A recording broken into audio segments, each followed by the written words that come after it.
How to turn on events notifications on Facebook Lite. Hello guys, in today's video I'm gonna show you how to turn on events notifications on Facebook Lite. First thing, go to Facebook Lite and here just click these three lines in the top corner, and after you click on it, go down.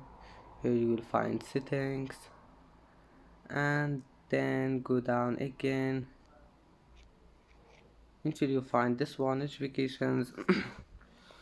And here click events, and now just turn everything on.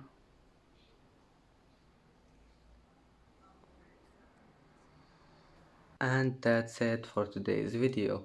If you like this video, please don't forget to like and don't forget to subscribe, and thank you for watching this video until the end, and now see you in the next video.